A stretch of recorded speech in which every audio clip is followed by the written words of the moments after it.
Because branding is such a big factor to success in the gaming world, die-hard fans are familiar with most iconic games as sequels, prequels, spin-offs, and spin-offs of spin-offs. I mean, put it this way, you probably haven't played every Assassin's Creed game, but there's a good chance that you're fully aware of each entry in that series. However, there are some sequels that are so obscure that they're almost mythical. So, with that in mind, I'm Josh from WhatCulture.com, and these are 10 classic video games you didn't realize had sequels. Number 10, Street Fighter 2, but not that one. What if I told you that Street Fighter 2 wasn't the only sequel to the original game? And we're not talking about Champion Edition or Turbo or anything like that. No, there is a completely separate follow-up to Street Fighter, which only a select few legends know of. Okay, so that last bit isn't really true. The story essentially goes that Street Fighter did so well at the arcades that it was ported to pretty much every system, many of which were converted by a company called Teatex. And because Capcom took so long to release a successor, Teatex actually cheekily decided to rush out their own sequel to Street Fighter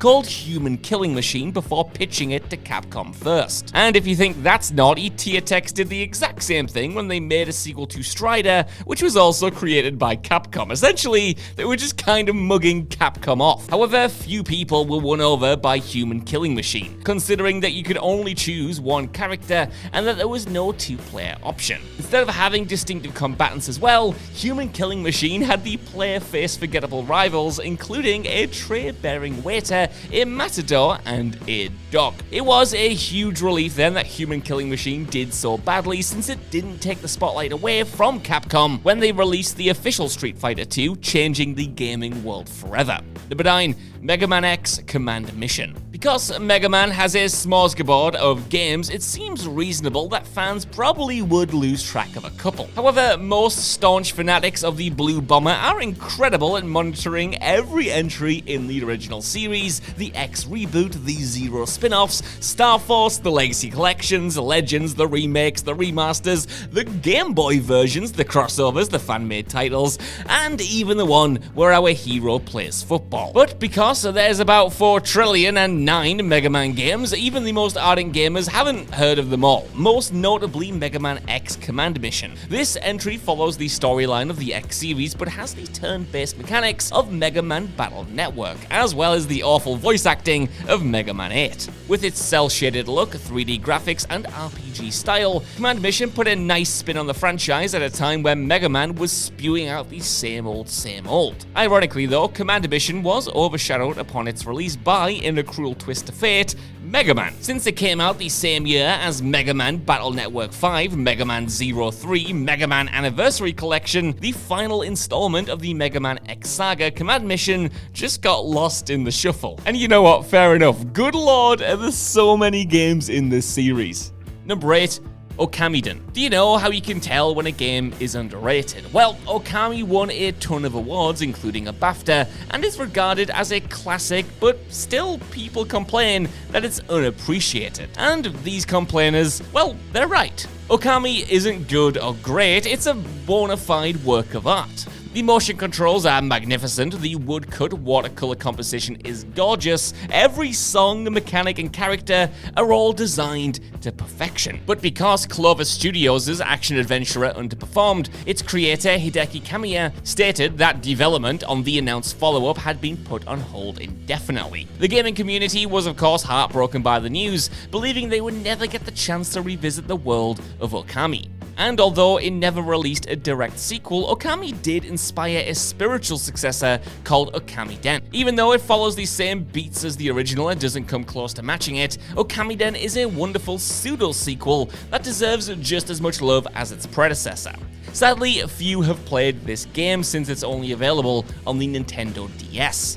Because its gameplay is tied directly to the touchscreen mechanics, OKAMIDEN can't really be ported to other systems either, which is why few people have played or even heard of it today. Number 7, EXCITEBIKE Bun Bun Mario Battle Stadium. If you owned a Nintendo Entertainment System, you should be acquainted with EXCITEBIKE. Before Mario Kart, Burnout, or Gran Turismo, this motocross title was the gold standard of races. If you're an avid fan, then you should also be familiar with its successors, including EXCITEBIKE 64, Excite Truck, and EXCITEBIKE World Rally, even though that one was kinda rubbish. If you drink, sleep, and eat these games, you might also be baffled that you never heard of EXCITEBIKE Bun Bun Mario Stadium, and if you think that title is bad, its alternate name, EXCITEBIKE BS, isn't much better. Bun Bun Stadium is an SNES remake of EXCITEBIKE, where all the races have been swapped out with Mario characters. Because slapping Mario's name on any product makes it far more recognizable, gamers are kind of bewildered why they haven't heard of Bun Bun Stadium before.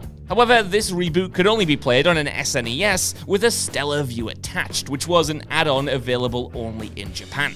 The Stellar View allowed owners to download new titles or features in existing games, which was pretty groundbreaking in the 1990s. The technology, however, never made it to the West, which is why most of the world is oblivious to Stellar View or Bun Bun Stadium's existence. Number 6, Jak Daxter: The Lost Frontier. Jak Daxter may not be as recognizable as other cute platformers like Spyro or Rayman, but there's no question that Naughty Dog Saga deserves just as much recognition as their other iconic platformer, Crash Bandicoot. The platforming duo has a dedicated fan base, but even the biggest fans probably haven't heard of Jak Daxter: The Lost Frontier. Because it was released on the PSP and the PS2 3 years after the PS3 launched, the sequel wasn't really on anyone's radar. But another reason why you might have missed the memo is because The Lost Frontier was missing from not one but two different collections.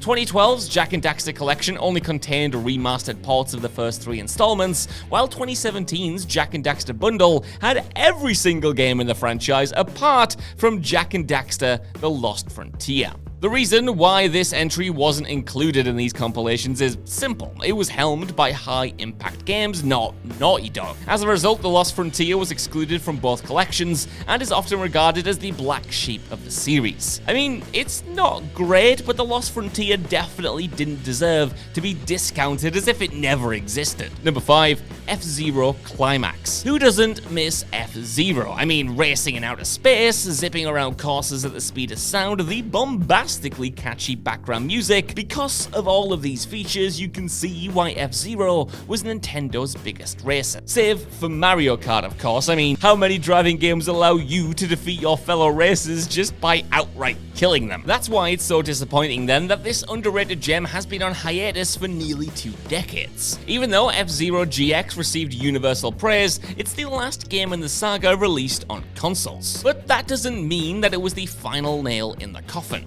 That same year, F-Zero GP Legend debuted on the Game Boy Advance to coincide with the launch of the anime series of the same name. Although some Nintendo fans are aware of this, few are aware of the franchise's swan song, F-Zero CLIMAX. Because of the brief one-player mode and the reused graphics and audio, it's obvious that CLIMAX was rushed out to keep promoting the animated show. Since the F-Zero GP Legend anime was only released in Japan as well, Nintendo believed that CLIMAX wouldn't have much marketability in the West, which is why it wasn't released outside of Asia. Number 4, Shining Force 3. For many Genesis owners, Shining Force was their first taste of turn-based RPG goodness. People were won over by this Sega title due to its easy-to-pick-up gameplay, bopping soundtrack, and detailed graphics, which are impressive even today. The game's success inspired a sequel the following year, as well as several spin-offs, but when Camelot took over the property, it looked like the company was going to take Shining Force 3 to new heights of excellence. Not only would this be the first game in the series in 3D, the threequel will be released on 3 different CDs, allowing data to be saved and transferred to other discs. And yeah, I know Final Fantasy VII did it before, but it was still a novel idea at the time. Unfortunately though, Shining Force 3 was only released on the Sega Saturn, a console that pretty much nobody bought. Now that's not a great start, but it actually kinda gets worse. See, Shining Force 3 Episode 1 sold so badly that the second and third disc were never actually made available in America or Europe. So if you were among the very few people who actually enjoyed the first chapter of Shining Force 3, you may not have even known that there were 2 other parts of the game that you didn't get to play. Number 3, CONTRA 4. The original Contra is of course a classic that helped define the run-and-gun genre. Super Contra proved that Konami knew how to handle a franchise, and Contra 3 was one of the best side-scrollers on the SNES. Because the studio kept blasting out hit after hit, then it felt like Contra was going to be a part of gaming forever. But soon after, everything just kinda fizzled out. Konami does still release Contra titles to this day, but they are a far cry from what they once were. I mean, the most recent entry, Rogue Core, may be the worst the series has to offer. But because Contra has spewed out a lot of duds over the years, gamers discounted or didn't even realize that Contra 4 was, like, a thing that happened. And guess what? It's the only installment in the nearly 3 decades that does capture the spirit of the original. It doesn't do anything gimmicky or reinvent the wheel, it's just a back-to-basics installment, which is what people wanted in the first place. So, if it's so good, why hasn't anyone heard of it? Well, unfortunately, it was only available on the Nintendo DS. Being a 2D side-scroller, there's no reason why this underappreciated sequel couldn't be ported to modern systems, but 15 years after its release, Contra 4 has never been available on any other system, seemingly dooming it to being unrecognized forever. Number 2, Dino Stalker. To branch out the Dino Crisis name, Capcom released a light gun spin-off of the survival horror series called Dino Stalker. Because the game could be played with a regular controller or a light gun, the developers wanted to emphasize how Dino Stalker gave the player more range with controls than other shooters on the market. Sadly though, Dino Stalker was let down by poor graphics, mundane gameplay, and imprecise controls, regardless of how you play it. Also, the word reload is mispronounced throughout the whole experience, making it feel like a WhatCulture Gaming video narrated by me. Because Dino Stalker sucked though, it's no surprise why fans of Dino Crisis never heard of it. But this travesty isn't just a Dino Crisis sequel, it's also a follow-up to Gun Survivor 2, which is an offshoot of Resident Evil, because that's not confusing, I guess. Now you might be thinking, okay, Dino Stalker is a laser gun shooter like Gun Survivor and it was made by the same company, but that doesn't mean it's a Resident Evil sequel, right? Well, Dino Stalker has ties to the zombie franchise, including a statue from the original game and a building which bears the Umbrella insignia. And since its title in Japan is Gun Survivor 3 Dino Crisis, there's no question that it's connected to the Resident Evil spin-off. This means that Dino Stalker has the distinction of being a sequel to 2 separate franchises. And nobody has even heard of it. Number 1, Metal Gear Acid. Metal Gear Solid has such brand recognition that every title leaves an impact on the gaming community, even if they're bad. For instance, every fan is aware of the Twin Snakes remake, the Peace Walker spin-off, and Metal Gear Survive, even though that one outright sucked. But a lot of people discount Metal Gear Acid 1 and 2, especially Metal Gear Acid 2. Unlike the main series, Acid is an RPG that utilizes a turn-based card system that allows Snake to perform stealthy actions and defeat villains along the way. Although it sounds like this change of direction shouldn't work at all, the role-playing mechanics are integrated into the gameplay very effectively for what it is, which allowed Acid and its sequel to earn pretty positive reviews at launch. But if that's the case, then how come most people haven't even heard of these 2 titles? Well, Acid unfortunately had the misfortune of being overshadowed by Metal Gear Solid 3 Snake Eater, which came out 1 month prior. And the fact that the games were only released on the PSP didn't help matters either. And let's be honest, if you heard the words Metal Gear Acid, you probably would just assume that it was a Metal Gear knockoff rather than an official entry in the series. So that's our list. I want to know what you guys think down in the comments below. Have you heard of any of these games, and have you even maybe played some of them? Tell me what you think, and while you're down there, could you please give us a like, share, subscribe, and head over to WhatCulture.com for more lists and news like this every single day. Even if you don't though, I've been Josh, thanks so much for watching, and I'll see you soon.